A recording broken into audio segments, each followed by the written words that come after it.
In this practice, we explore the back-bending postures of Yin Yoga, starting with the upper back, opening the heart, moving into opening the front of the thighs and the hips, and then moving into the lower back, ending with the ultimate Yin Yoga back bend, the saddle pose. There will be lots of variations and lots of different ways to prop the practice. So you'll need a couple of yoga blocks or a stack of books that's 6 inches high to substitute for a yoga block, or you can have firm cushions instead. We'll get started lying down on the back. See you there in just a sec. So beginning in Savasana.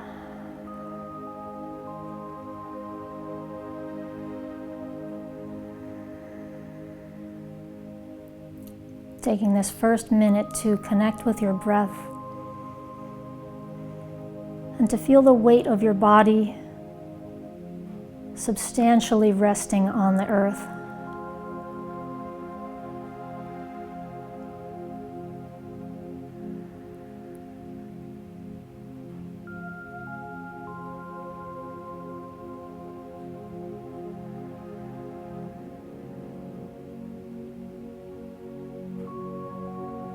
Soften any tension that you find anywhere in the body. You can scan over the body and see what's happening in your feet, your legs.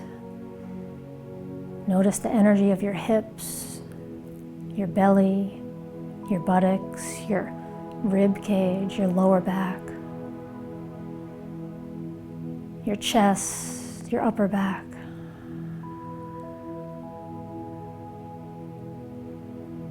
Scanning over your arms, shoulders, elbows, forearms, and your hands, and all of your 10 fingers.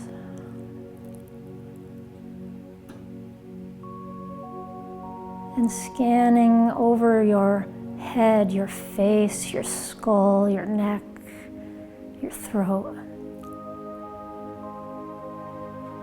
Inside of the head and your brain stem as it connects down into the spine, into the core of the spine,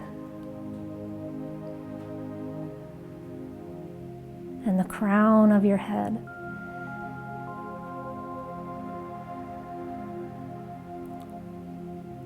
And breathe deeply with this whole body.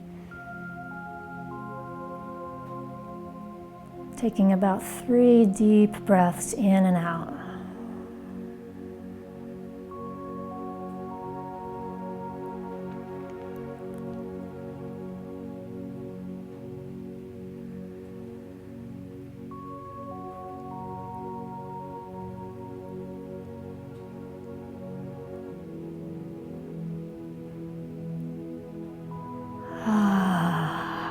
You can let a sound out with your next final exhale.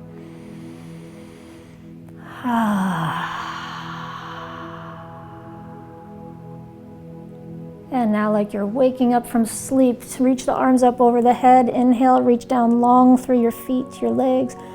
And exhale, bend your knees, hug them into the chest.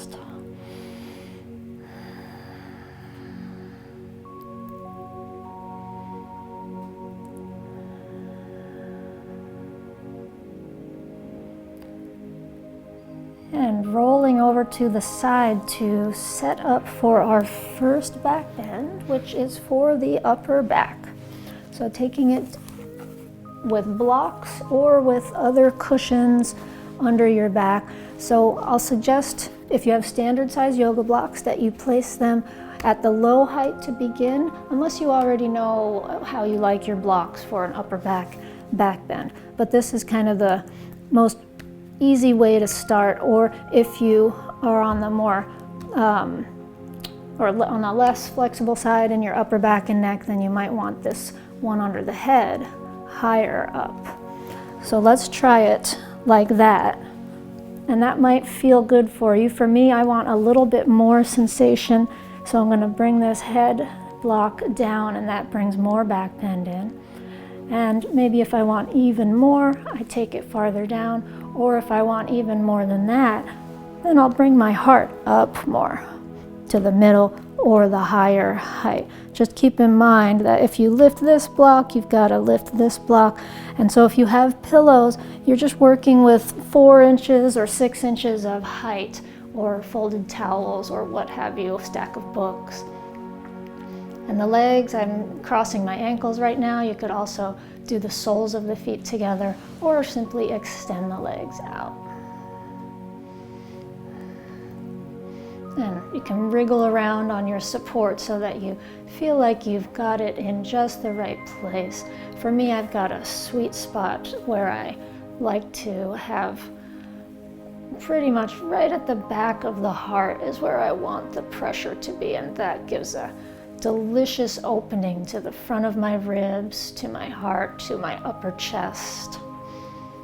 Some people like it a little lower or a little bit higher, and we just want to make sure it's not in the lower back. We want the stretch here to be somewhere in this thoracic cavity, the chest, the ribs, the collarbones, the front of the shoulders, and the pectorals. And once you find your place here, you'll see what's the sweet spot for your arms. Maybe it's angled down a bit, out to the sides, or up a bit. Maybe some bend in the elbows.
And as we rest into this first back bend together,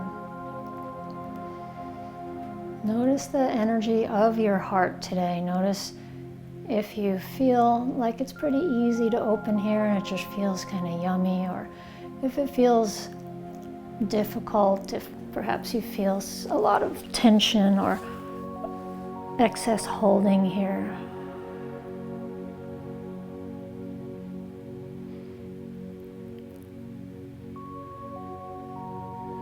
And whatever it is, be easy with yourself. Ease up on the props, lift them higher if you feel like it's too intense.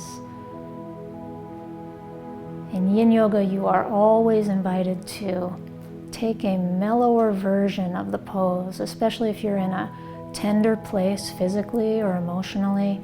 It can be quite therapeutic in Yin to just be at like 50% of your fullest stretch, or even less than that, just enough to get the energy flowing.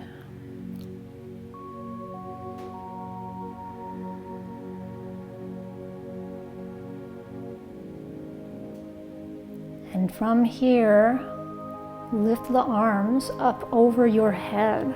So this will give another extra little bit of opening to the heart.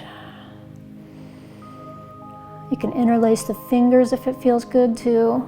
Press the palms away, or you could hold opposite elbows over your head.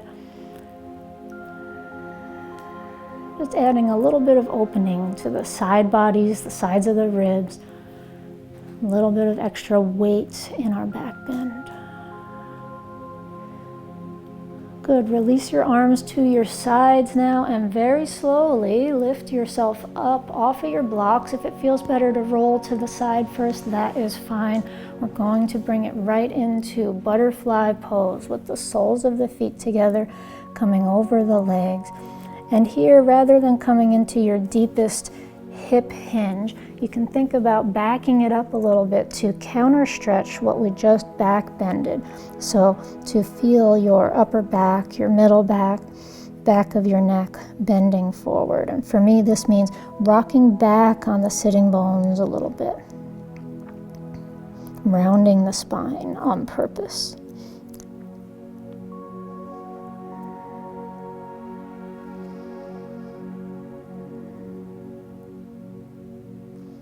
Great, and now lifting up and coming into dragon pose. So in Yin Yoga, there are these archetypes that you may have heard me talk about.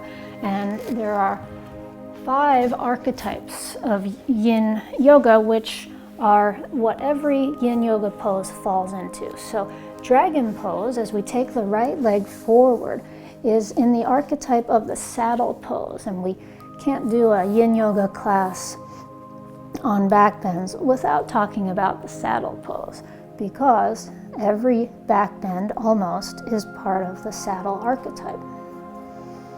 And the reason that this is part of the saddle archetype is that we are stretching into the front of the back thigh. So the left thigh, left hip are stretching here. And if you want to get more of the back bending action that this pose can offer, then you lift up higher. Maybe your hands come onto your knee, or maybe you use blocks under your hands, like so. But you're also still in a relatively back bending pose, even if your hands are on either side of your foot or both on the inside of the foot.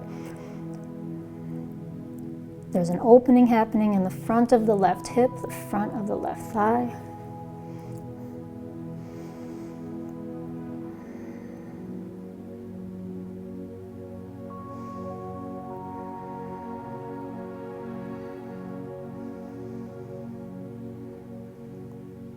And now let's begin to play around with this a little bit more in a twisting or a side bending. I'm not sure what's the best way to call it, but we'll let the left hip dip down more. And then bring your weight more onto your left hand, and you can let your right elbow come onto your knee, or let your hand come onto your knee.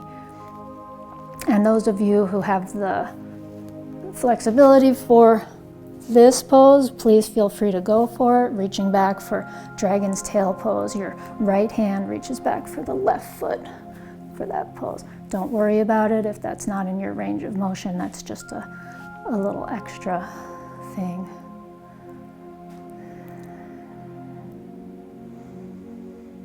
And wherever you find yourself now, resting into it, notice what's a little bit different here about allowing this asymmetry in the hips. You can walk your right foot farther out to the right side.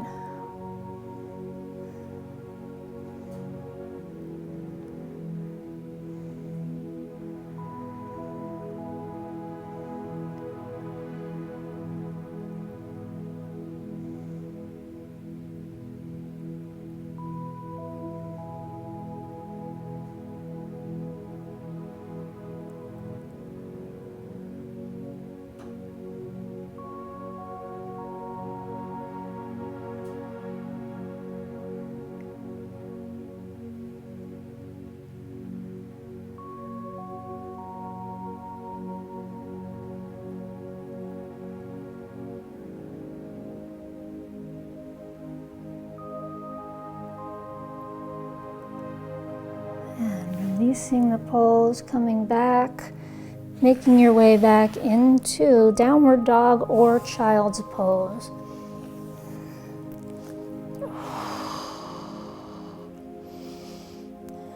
Any movement in downward dog that feels good.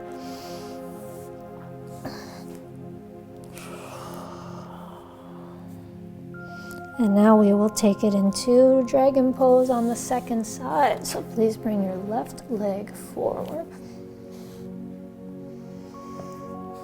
And again, your exploration here. Do the hands want to be on the floor, inside the foot, on either side of the foot? Do you want to place blocks under your hands, or do you want to lift up a little higher? Some people are really comfortable balancing here with hands on the knee or behind the back, and others feel like there's too much balancing activity and that it's not very yin. So feel that out for yourself.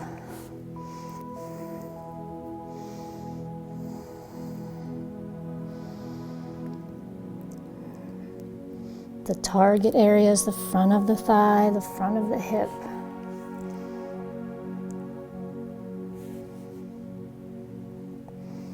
And now moving it into the tilted version, that's a good word for it, tilted dragon. We take it into a right hip dipping down, and then the left hand or elbow can come up on the thigh.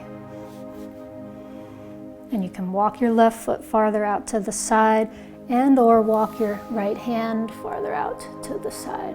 So it's about the same, whichever of those you decide to do. You're just making space between the hand and the foot, and then optionally reaching back for the foot.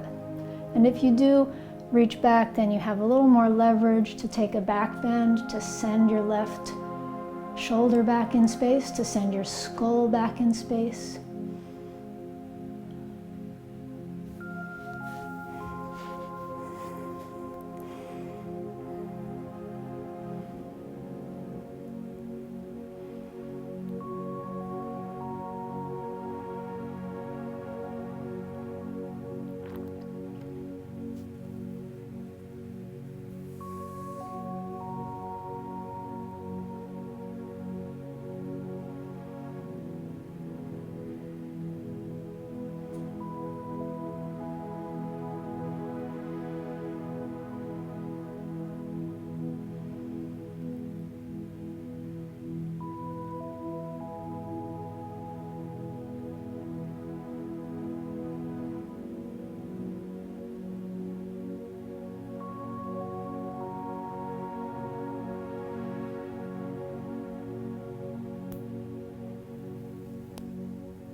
And slowly release, once again coming into child's pose or downward dog. And actually let's all come into downward dog for a moment, because we're going to now come into a forward bend called the dangle. And so this is Uttanasana basically, but I'm going to encourage you to try wider legs. For me, that is about as wide apart as the mat is what I like. As the edges of the mat, you might like a little wider or narrower to hang in a forward bend for 1 minute. You might enjoy holding opposite elbows, or you might enjoy hands on blocks or just on the floor. Your knees can bend as much as you'd like. And just let the spine relax here. This is kind of one of the fringe yoga poses that I don't tend to do too much. Fringe yin yoga poses, I should say. I do it a lot in my non-yin classes, but since it's standing up, we don't think of standing poses too much as yin poses. But this is a yin pose in some people's opinion.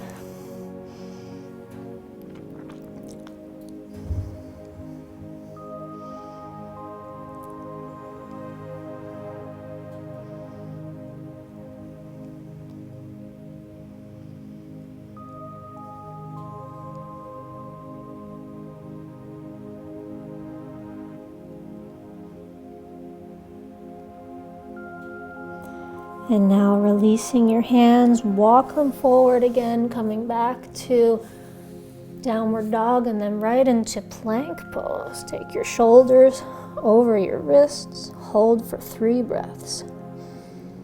Feeling a little bit of yang movement, yang energy, and now drop the knees, come all the way down to Sphinx pose.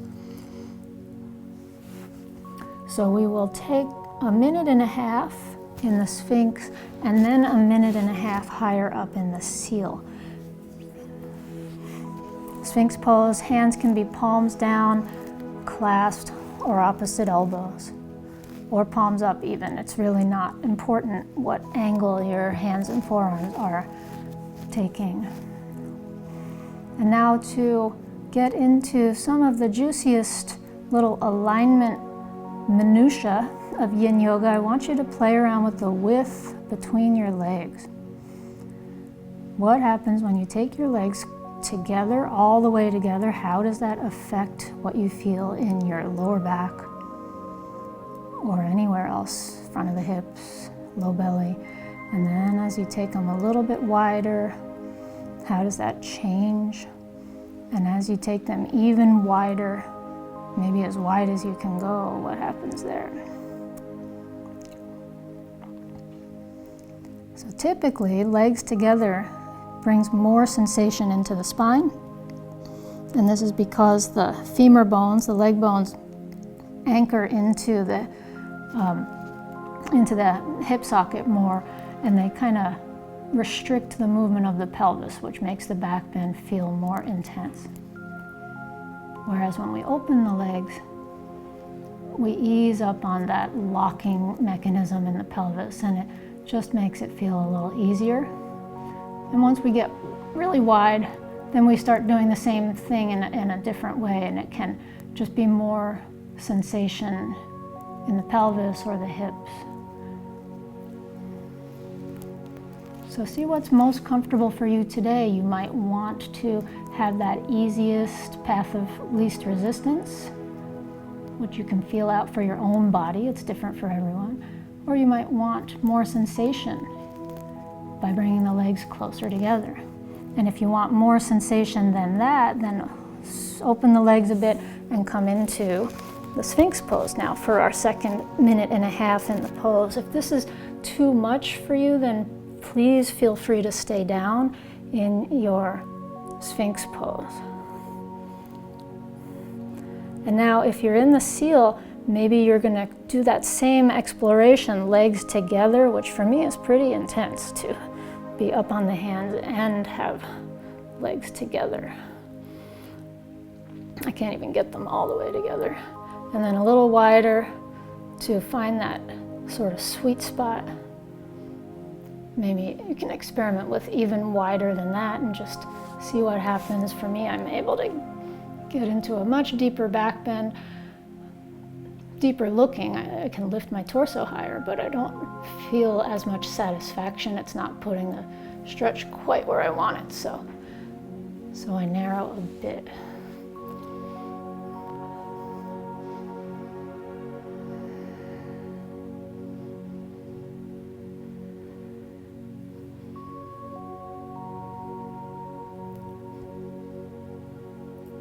And people often ask what to do with the head and the shoulders in this practice. We're used to our Bhujangasana, Hatha Yoga instructions, many of us, where the shoulders are plugged down and the head is supposed to be, and depending on what tradition you're in, the head is supposed to do various things. In Yin Yoga, it's kind of a free-for-all. You could collapse into the shoulders if you want. You can lengthen up, out. They all will have different effects depending on different things in your body, and you are free to explore and choose what works for you the best. Let's take one more breath here, and on your exhale, slowly lower down. And just take a moment to rest, head on top of stacked hands, and feel what's happening in your lower back.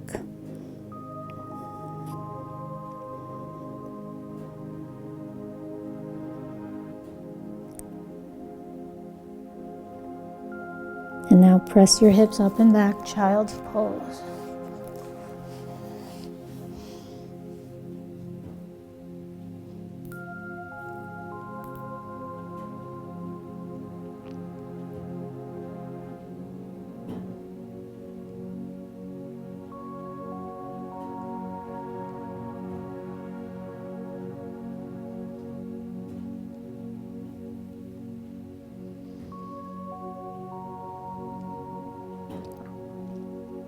And now coming up, please, and moving into half saddle pose,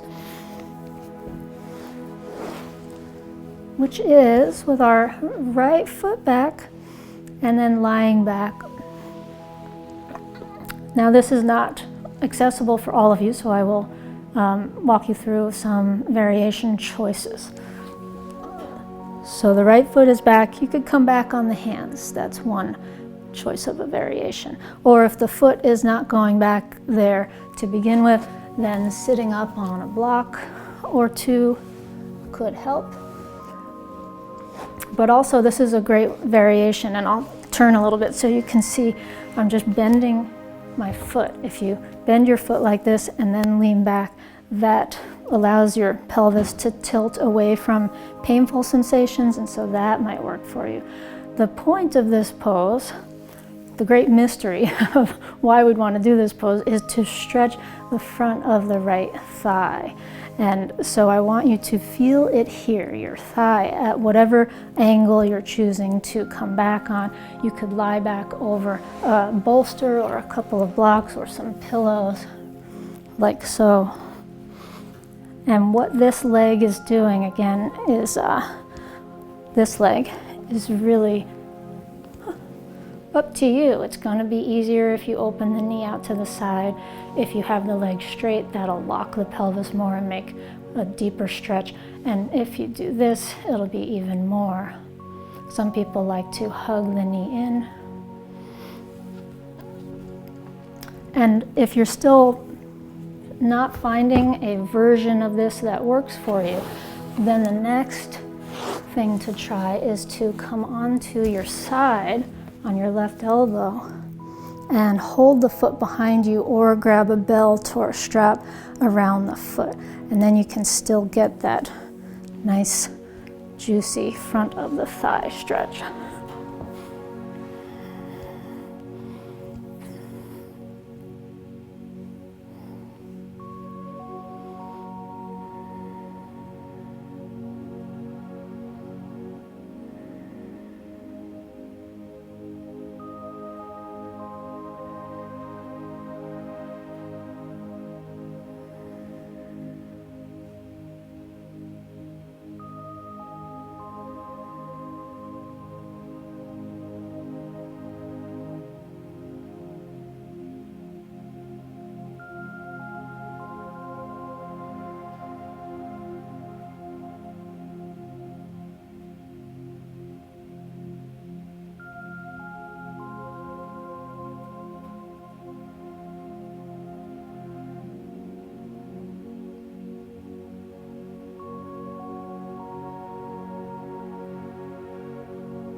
And not everyone will think of this pose as a back bend, but anything that opens the front of the hip is a back bend.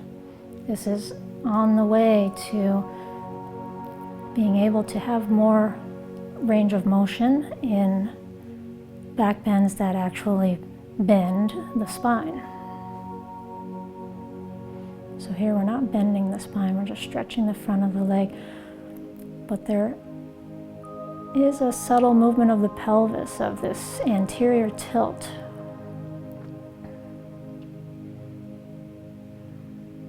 And that, on an essential level of anatomy, is part of a back bend.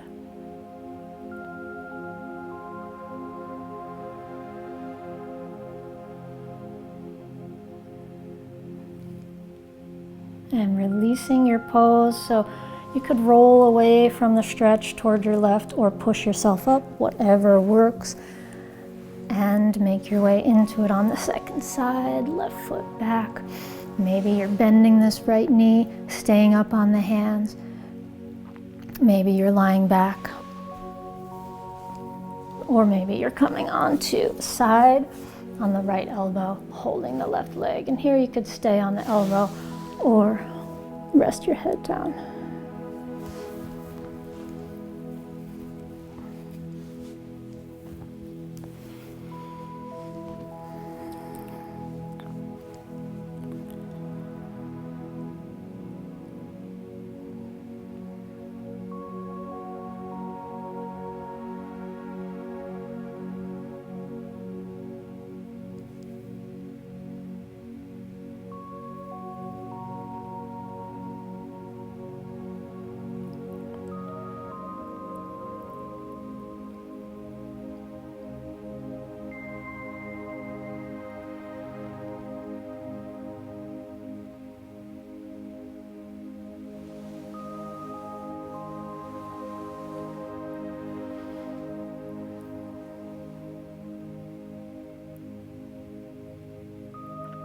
If you find that your knee stays in the air when you lie back, that is not a bad thing. It's not a problem as long as you're feeling the stretch in the front of the left thigh and the front of the left hip.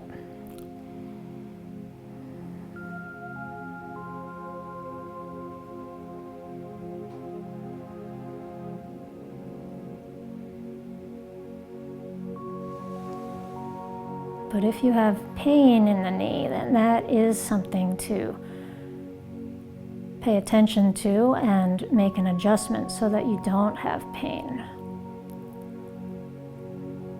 Taking an easier version of the pose, using more props, or letting this knee come out, or tilting away from the intensity, whatever works to alleviate the pain.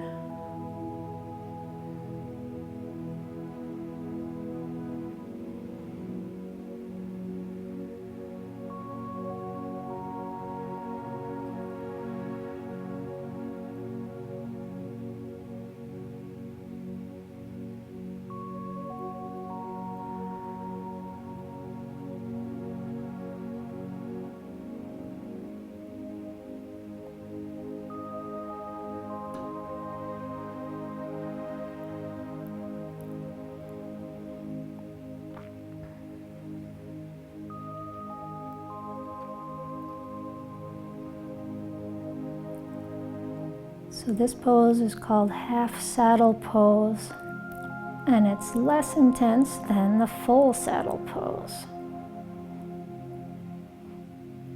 which we will visit, but I will give you plenty of alternatives, so don't worry if you are not a saddle pose person.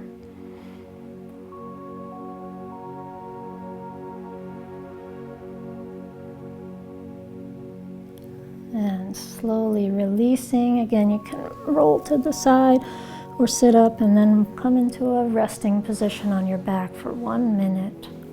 Noticing what you feel here, some energy moving through the legs and thighs perhaps, front of the hips.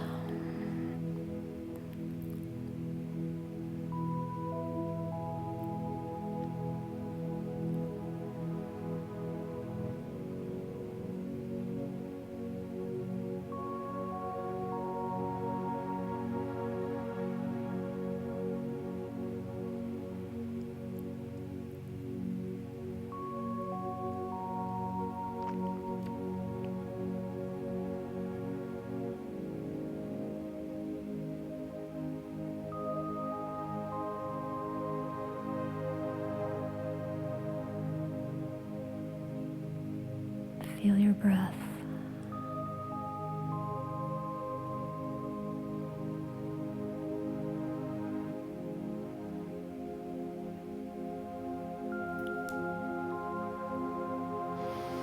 And now bend your knees, roll over to the side, and come up for caterpillar pose, taking the legs in front of you, perhaps sitting up on a cushion, and coming forward over the legs. And we'll have a little exploration here in this pose. So if you think about what we did in the Sphinx and seal pose, we played around with the opening and closing of the legs. And this is what I call one of the secret alignment rules of yoga, is that whenever we do these symmetrical poses, this is a symmetrical pose, and Sphinx and seal are both symmetrical poses.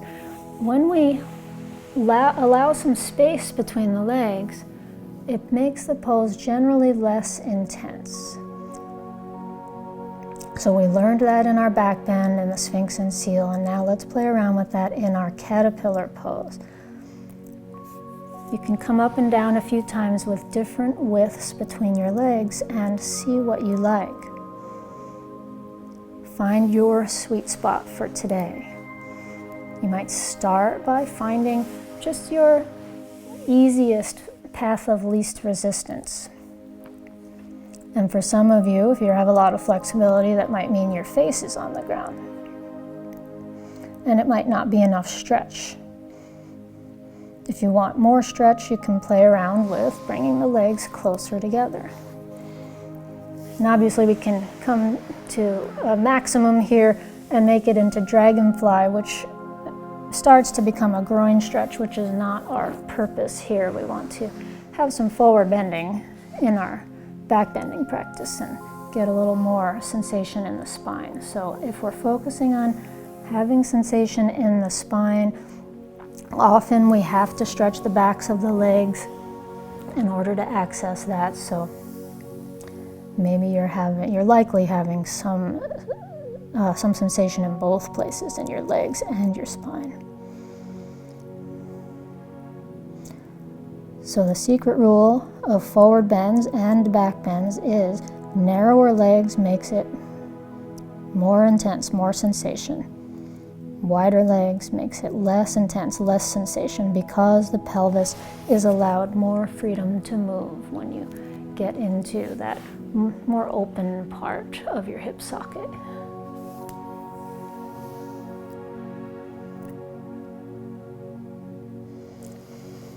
And similarly, when we do our asymmetrical poses, like when we do the one-legged version of this pose called half butterfly, that's also easier.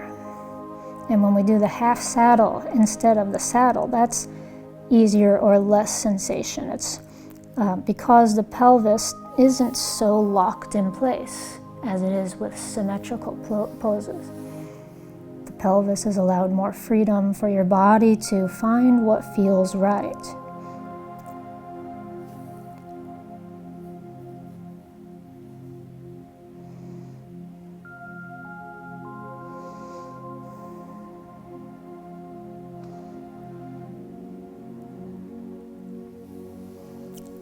And so that's why when I sequence classes, I know some of you are Yin Yoga teachers, when I sequence classes, you'll almost always find me doing the asymmetrical poses first. So come on out of the posture, rest on your back for 1 minute.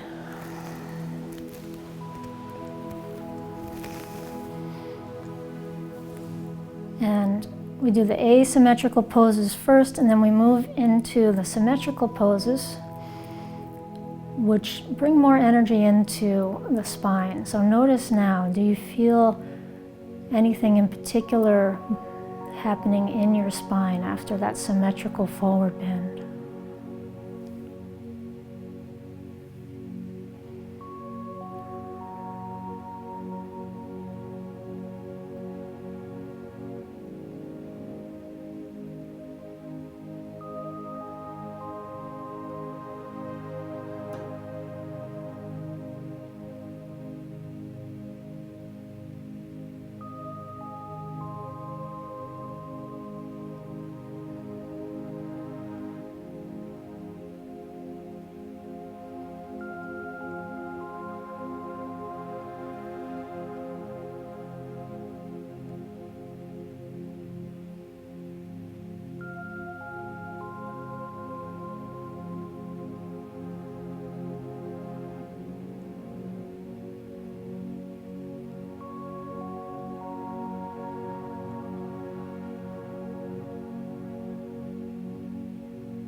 And please bend your knees, draw them in. And with one hand on each knee now, circle the knees around 3 times slowly in one direction, massaging the sacrum and the lower back, and then 3 times in the other direction.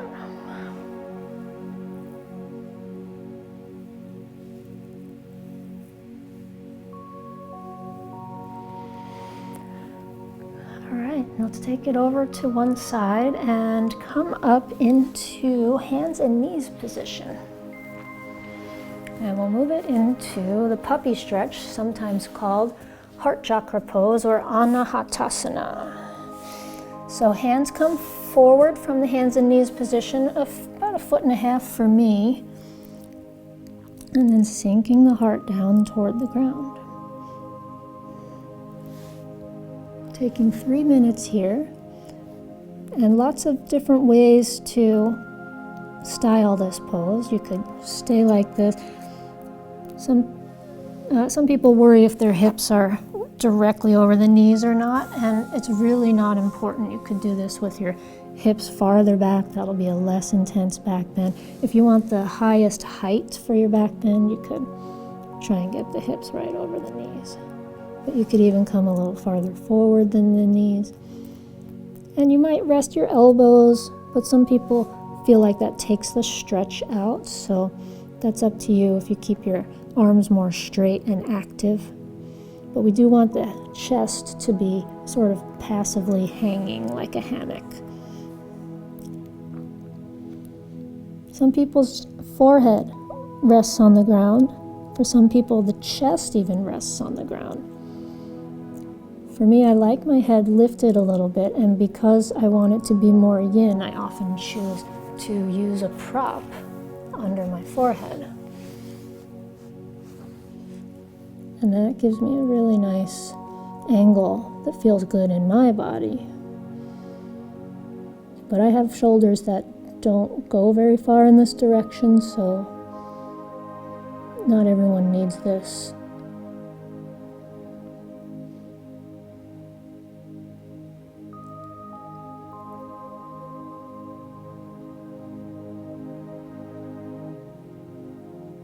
Thinking about softening the back of the heart.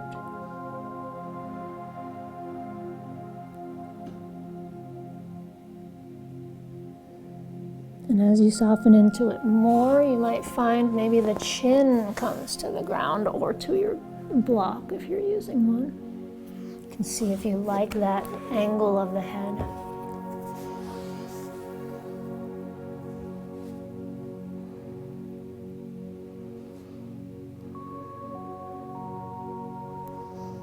And for the last minute variation you might enjoy is to have the hands behind the head, palms together, or just resting at the upper back or the base of the skull. Continuing to drop the heart, maybe a little pulling back through the sitting bones.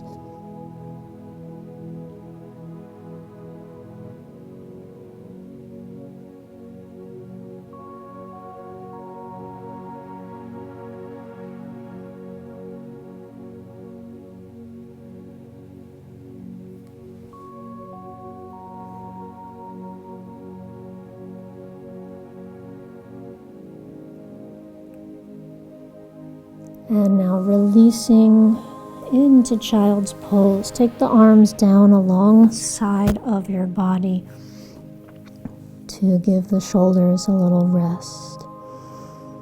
And in this variation with the arms at your sides, you could take your knees a little closer together.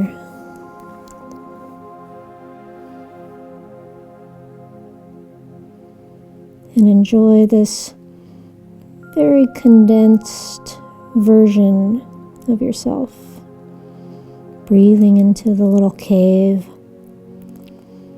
of your own body, the nurturing, cradling action of the shoulders and the upper back spreading.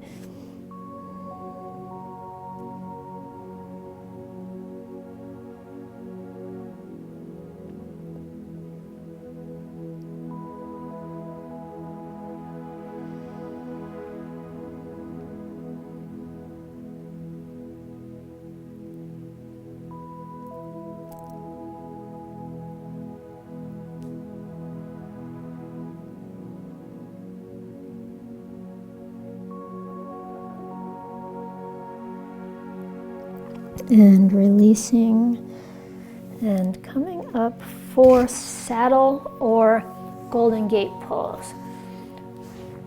So saddle pose, I'll show you with the 2 blocks. If you know how you like to prop your saddle, then go for it. I'm going to begin with a middle height block for my back, a high height block for my head. I like to sit on my heels. Sometimes I like to sit between my heels. Some people always sit between their heels, some others always sit on the heels. And then as you come back, you want this block to come to your middle or the back of the ribs to support the weight of the rib, and then this block for the head. And this is a pose that doesn't work for everybody, so let me show you some variations. But before I do that, just if you are here, you can play around with the height of these blocks, or you might come to the ground pretty comfortably. You can also do this near some furniture in your home. You could have a sofa behind you and then lean back on the sofa or on an ottoman. That's a really good choice for this, or just on the hands here. And so what might be getting you is the knees. The knees are often the thing that says, don't do this pose. And please listen to your body if it's saying, don't do this pose. So a block here under the hips can help with the knee sensation, and even 2 blocks. So I do have a whole, on my website, a Yin Yoga saddle pose practice where I show you a lot of the different proppings in saddle. I'm not gonna do all of that here, but you can, just about anyone can find a way to rest in the pose. And now we will have the alternative pose, the Golden Gate. For those of you who the knee thing is just too much, or it's too much sensation, then just come into this Golden Gate pose with a block or a firm cushion under your hips.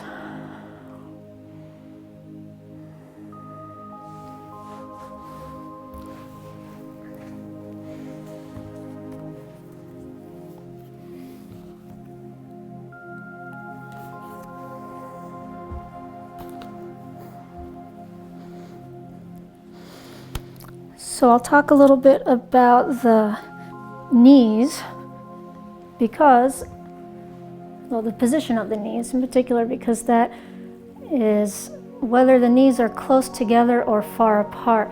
There is some concern people can tend to have around if the knees are splaying apart. People like to use that word. Yoga teachers like to use that word, that the knees are splaying. And we welcome splaying here in the Yin Yoga world, and it's the same thing that we were doing in our Sphinx and Seal and our caterpillar pose, playing around with the width between the legs. And the splaying is just your legs and hips finding your natural place of least resistance. And you might let that splaying happen, and for me, like, if I just let it happen, it's not quite enough sensation for me, so I actually want to bring them together a little bit more. But for a lot of people, the only way they can do the pose is with a certain width between the legs. That's your hips, that's your body's wisdom telling you this is what you need to do in order for this pose to work for you. And don't fight that. That is a good thing that your body has that wisdom.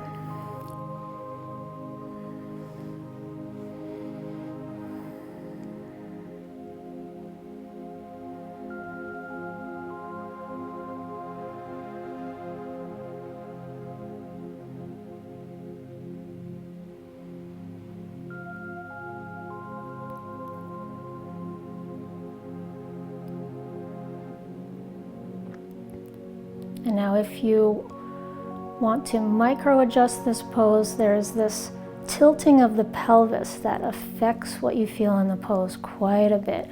So if you tuck your tailbone under to lengthen the front of the hips, then you're going to create more sensation in the front of the thighs. And you can use a prop under your tailbone or under your buttocks to create that. A pillow, a small pillow, or usually a block is a little bit too much, I think.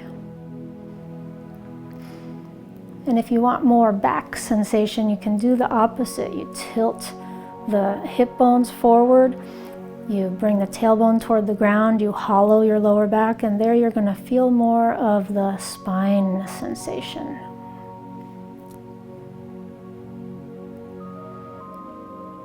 And there's other things going on in this pose besides the back bend and the quad and hip flexor stretch. Of course, there's the front of the ankles, the tops of the feet are getting a stretch here. And these are all good things considered therapeutic sort of stimulations of the bones. And there's a lot of bony action going on in the pose, where what's happening in the lower back is not actually stretching the lower back. When we come into a back bend, we're compressing the discs of the back toward each other, and this is considered to be therapeutic in this Yin Yoga context. It's good for the bones to have this kind of stimulation.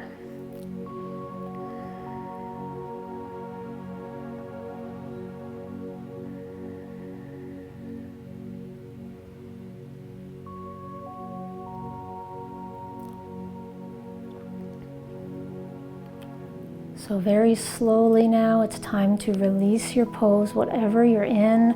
You could roll to the side off your props, or you could push yourself straight up and make your way into your final relaxation position on your back.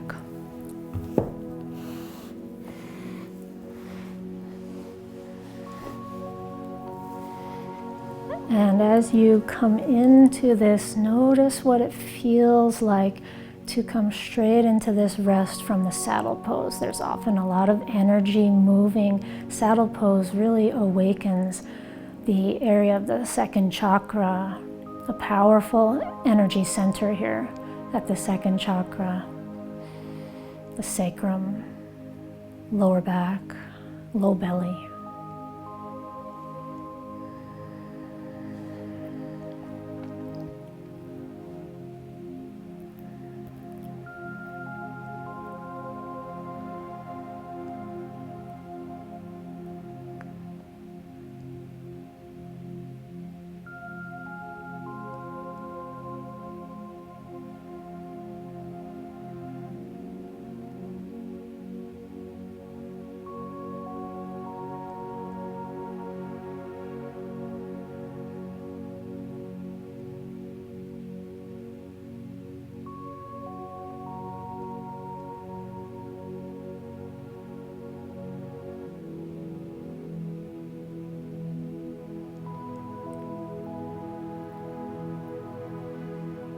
And now notice how the energies that have been awakened by this back bending practice are settling into your body. How is this practice of opening the heart, opening the front body, compressing the bones of the back body, how is this integrating into your system as you rest, as you put the conscious mind aside and just observe without trying to make anything happen. Just feeling into this dance of the heart, of the body and its energies.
And inhaling into the belly and into the heart.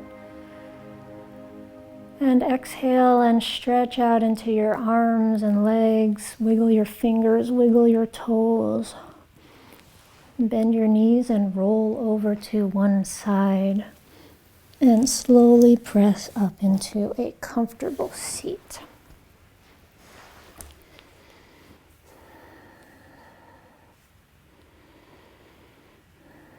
Finding a tall spine, maybe with a cushion under your seat for a 1-minute closing meditation.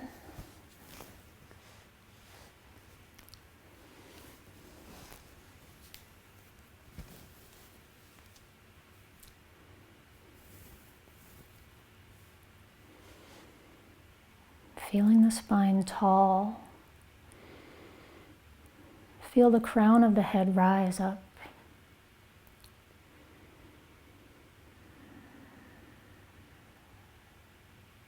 And allow the heart to expand as you breathe into your heart.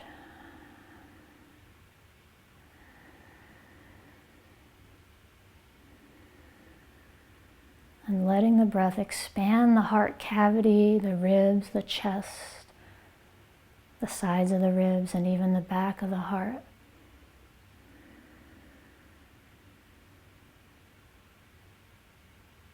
Breathing in and out of the heart, full breaths.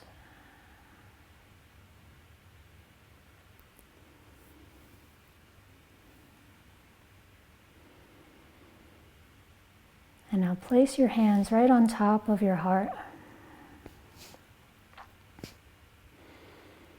And to close, chanting the mantra Yam, which is the Bija mantra for the heart. Yam. Inhale. Yam.